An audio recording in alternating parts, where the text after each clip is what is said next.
He was born Callum Everett Mercer, heir to one of the richest families in Providence, Rhode Island. The Mercer estate towered over the city like it owned the sky.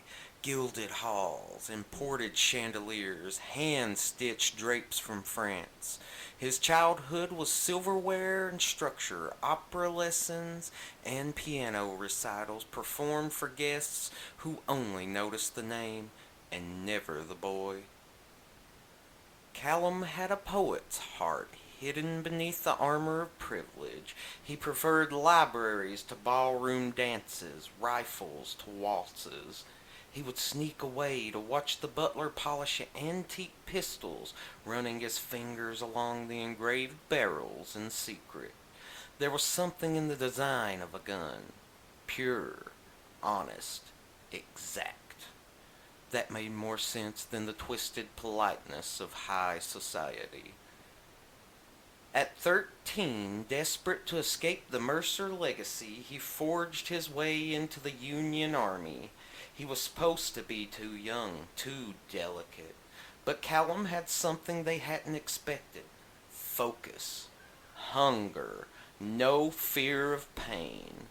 Within weeks, he was pulled into the first Specialized Operations Division, a new kind of experimental unit tasked with doing the dirty work: infiltration, sabotage, survival behind enemy lines.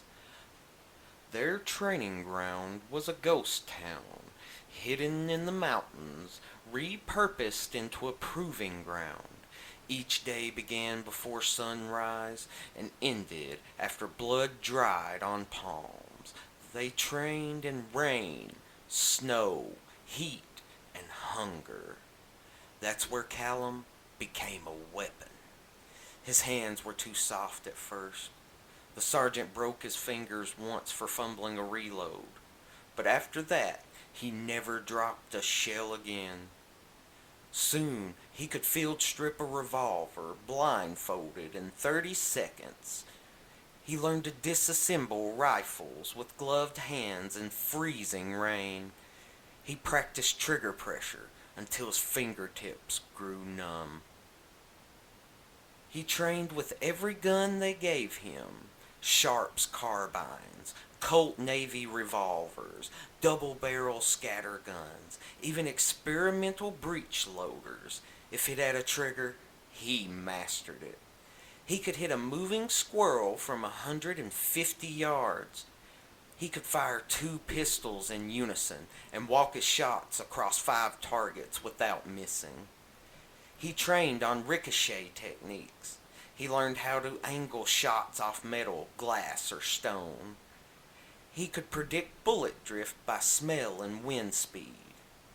He shot in darkness, through smoke, while hanging upside down from trees. And it wasn't just skill, it was obsession. Guns became the one thing he could control.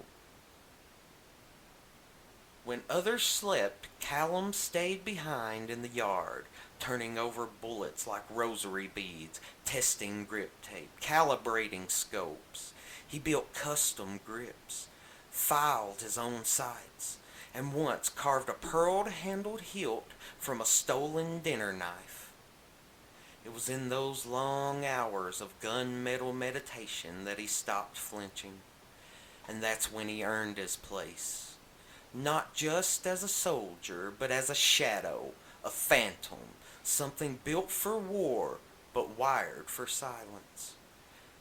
Then came the wilderness mission, the blizzard, the fall, the ravine. 2 days of agony, bone protruding from flesh, breath shallow, vision flickering, until she found him. Gypsy wind, cloaked in the pulse of forest wind, lifted him from death with hands that smelled like herbs and fire. Her wagon was a rolling shrine to something older than science. She sewed his skin with mushrooms and oils, fed him visions until he could walk again.